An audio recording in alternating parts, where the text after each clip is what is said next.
The battle of Chinese vampires led by their hot Iron Bull continues, with Seiko and her two paranormal allies, who despite getting knocked out of the battle in the very beginning, have rejoined the battle, each sporting different supernatural powers. Kashimoto seems to be able to connect with guardian spirits and make use of their energy and powers for a short amount of time. Meanwhile, Payase cloaks themselves in cursed energy and is able to control shadows and darkness to manipulate and attack opponents. And the fact that Grandma Seiko is still a huge powerhouse with just her bare hands, even while standing next to her investigator friends that need to rely on actual superpowers, is not lost on me by any means. Yukinobu Tatsu never misses a chance to show Seiko as a badass, as he shouldn't. Speaking of Yukinobu the author, the fact he was able to have this Iron Bull point to his junk, repeatedly mention how hot it is, or other people constantly complimenting how hard he is down there,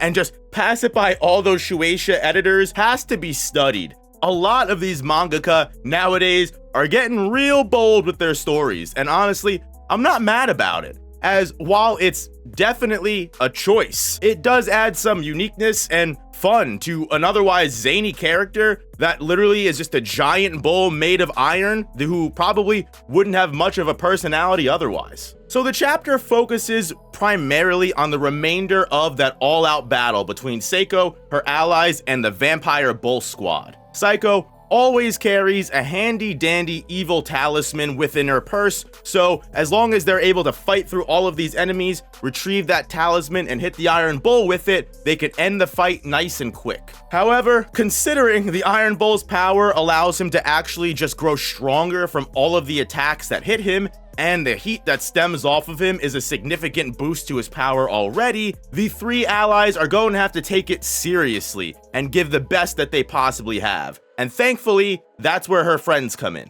As mentioned before, Payase is able to move between and send attacks through enemy shadows. He claims his body is similar to a Kodoku curse poison, which is a ritual where several poisonous insects are all placed inside of a jar and left to fight for supremacy. The winning insect is then stripped for its venom and used against the intended target of the ritual to make sure the poison is as potent and dangerous as it possibly can be. And while it's unclear exactly what Payase means by this, I have to assume he's claiming the reason no one will ever be able to use his powers is because he was one of the many intended tested vessels for this supernatural ability, and he was the only user that was able to prove his compatibility and was strong enough to box out all of the other participants. Which is why even if the Iron Bull managed to steal Payase's power, he might not be able to use it at all, which just shows how special Seiko's allies are. Meanwhile, Kashimoto is summoning his guardian spirits to fight by either amping his striking strength or conjuring pure flames of spirit energy that can harm his enemies. But it's not just any kind of flame.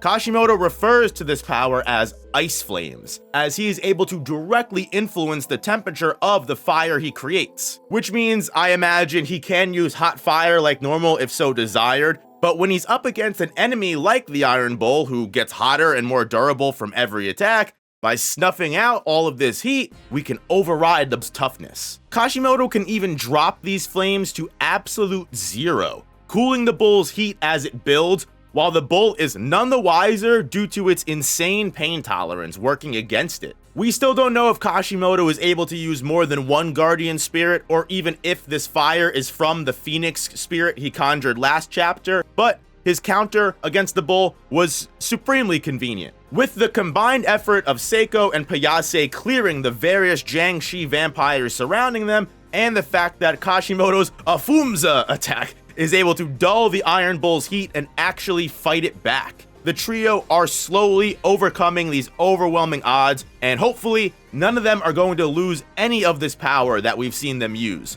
Although, the fact that two of these characters were just introduced and may not be that important makes me worry that they may be the ones losing first. And I want to make sure that the audience does not underestimate how much of a threat the Bull and Chinese Vampire Squad actually were. Because I have to imagine if these guys were sent against the main protagonist group, especially with how nerfed Momo and Okarun are, I don't know if we would have came out the other side as easily as they did. Also, not even to say they came out the other side easy, because Seiko and her allies were definitely struggling. The people that are getting contracted by Count Saint Germain to come after us and find us are just getting stronger and stronger. And if this is only the beginning of his attempted heist on everyone's powers, I'm worried what might come next. As not only is it likely that Count Saint Germain himself is supremely powerful and a lot stronger than the people he's been sending so far, he could just have stronger allies and have plenty of different powers that he can keep gifting and gifting people to keep building a bigger army.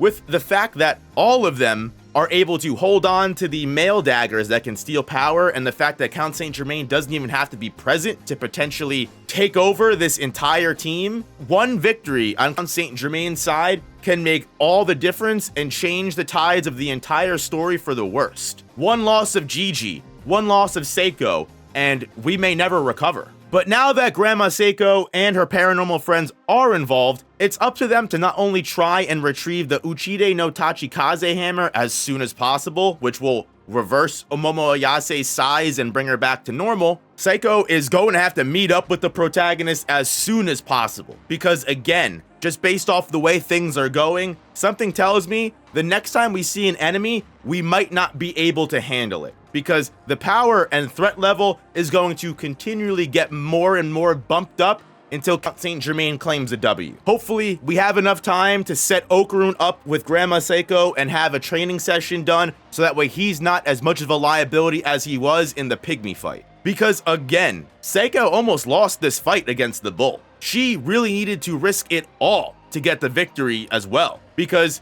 she was completely at the Iron Bull's mercy, threatened to have her body split in half because she was not ever going to yield to the Iron Bull, and he was threatening to just choke her out until she died if she wouldn't give it up. So Kashimoto punching the Iron Bull with his absolute zero flames over and over again not only was reverberating all of that force and damage back to Seiko, so she had to deal with that as well. If Kashimoto and Payase weren't able to come up with the perfect counter to the Iron Bull, again, this would have been a loss. The reverberating shockwaves that were going back on Seiko could have caused irreparable damage to her body. So who knows how much stamina she has left, because even though she pulled off a badass moment, how many of those does she have left in her? It took the combined efforts of Kashimoto's flames, Seiko's badassery, and Payase slipping in with his shadow powers at the last second to take advantage of this opening that Kashimoto exploited. And again, it was all because Kashimoto's fires were so cold, it doused the Iron Bull's heat, and Payase was able to slip in through all of the light that the fire was creating, casting their shadows right into the Iron Bull's shoulders and split the main body from his strong arms. All because the changing temperature was enough to make the Iron Bull susceptible to hydrogen penetration and softened the arms and shoulders for Payase to make that final cut. The fourth and final aspect was that the bull's pain tolerance was almost non-existent and created a great way for the Iron Bull to not realize his body was getting weaker under the cold fire. I mean, the Iron Bull was so one-track minded, bro didn't even realize that the fire Kashimoto was using was cold in temperature. So if the enemy was any bit smarter, it might not have worked. The Iron Bull's undoing was his own cockiness and misplaced confidence in the power he was gifted. Which is why, despite the Iron Bull's defeat, Seiko does acknowledge its strength, admitting that it's been a very long time since she's faced someone this powerful, which says a lot and almost confirms for me that the protagonist team would not have won if they were the ones to go up against him. Considering even yokai like the Evil Eye or aliens like the Cur weren't enough to make Granny say shit like this. Damn, I'd be sweating. While it's most likely due to his hack's overpowered ability, it makes me worry to see what other hack's powers Count Saint Germain can gift to his allies. But just before the bull reveals who sent him after Seiko, and we find out who the mastermind is, Seiko just delivers that finishing kick to his head combined with the talisman, erasing the bull from existence and sending him to the spirit realm. Once again, keeping the mastermind behind all of these attacks a secret from the cast. But to me, it was clear Seiko knew the bull was about to reveal this information based off her reaction, but she killed the bull anyway. Is this because Seiko already had a pretty clear idea who was at fault? Or is it more of a, doesn't matter who sent you. Everyone's fucked once they mess with me kind of thing. Because again, Seiko is a pretty big badass. But either way, they are really building up to this Count Saint Germain reveal, and it would be crazy for all of this to just be one big red herring and he has nothing to do with any of this, as unlikely as that sounds, because he's the only character that has ever stole powers through daggers and would have all of the desire and motivation to be the one to attack our protagonist. It wouldn't surprise me if Yukinobu was working up to some twist that would make Count Saint Germain a secret ally or some type of anti-hero.